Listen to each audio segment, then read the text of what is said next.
Hey everyone, welcome back to Sam Aurelian. Today we're diving into the brand new trailer for James Gunn's Supergirl. Hastily introduced in the post-credits scene of James Gunn's Superman, Kara Zor-El is finally getting her own theatrical movie.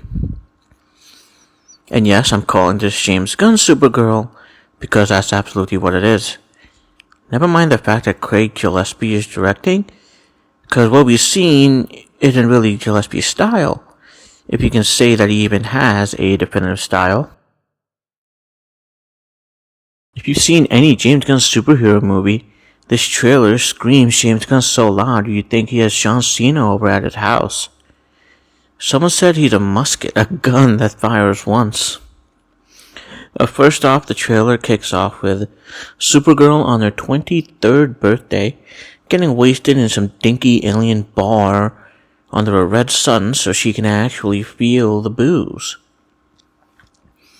We got Crypto messing with a record player, blasting Blondie's 1980 hit Call Me. If you want to take a 1, 2, 3 second, if you want to take a...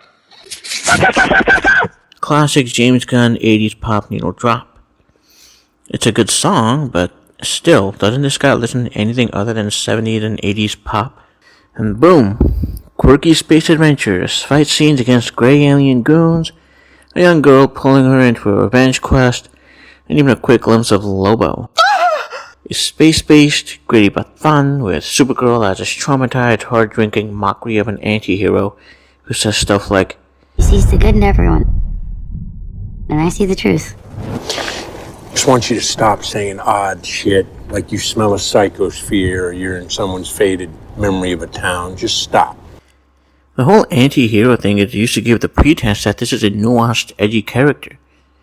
But all anti-heroes today just feel like heroes with gruff exteriors. Want to see an anti-hero?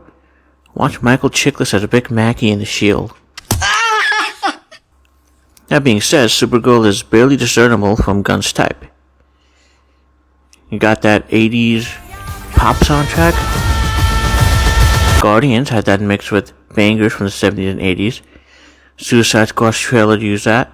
Even Superman dipped into Iggy Pop. Here, Blondie's Call Me blasting over space bar fights and flying sequences. Quirky, flawed characters? Double check. Supergirl's a mess, hungover, cynical, not the bright-eyed hero. Remind you of Star-Lord? Or any of the other Guardians of the Galaxy? Or Harley Quinn's crew in Suicide Squad? Or even the Justice King and James Gunn's Superman?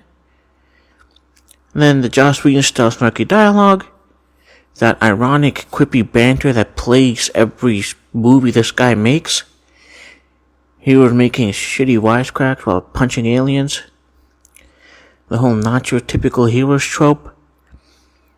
I'm telling you, the plot is a traumatized Supergirl teamed up with a kid and some quirky allies on a space quest.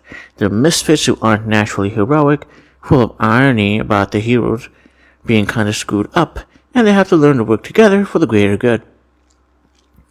And this is exactly what James Gunn did with every Guardians of the Galaxy movie, the Suicide Squad, and even Superman. And Supergirl is the same formula. James Gunn is talented, he had an ability to make good satire, but who wants satire in a Supergirl movie? As the head of DC Studios, it's clear he's stamping his style on everything. He didn't direct or write Supergirl, but it feels like Guardians in space with a blonde wig. This trailer has heavier Guardians vibes than the last Guardians movie. The safe retro music, space misadventures, flawed hero redemption arcs. It's the same trick over and over to the point of parody. Is Gunn a one-trick pony? When every project under his watch boils down to quirky misfits with classic rock and ironic heroism, sure starts to feel like it. DC promised variety with the new universe. But if Supergirl is just Guardians 4 with capes, what's next? Every hero gets a 70s 80s playlist and daddy issues. Don't get me wrong, if it's executed well, I'll enjoy it. But Gunn hadn't executed anything well in the past decade. He needs to let other voices shine, or the DCU risks becoming the James Gunn experience. There's also uniforms so omnipotent and devoid of substance. There was a time when superhero movies were good, even the ones not made by a big studio for established characters. But what do you think? Is it peak Gunn, or are you stuck in a rut?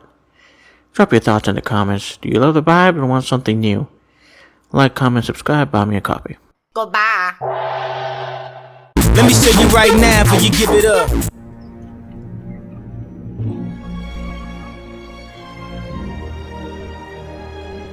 Now that we know who you are,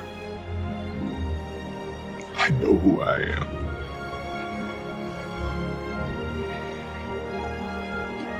I'm not a mistake. It all makes sense. In a comic, you know how you can tell who the arch villain's going to be? He's the exact opposite of the hero. And most times they're friends like you and me. I should have known way back when. You know why, David? Because of the kids.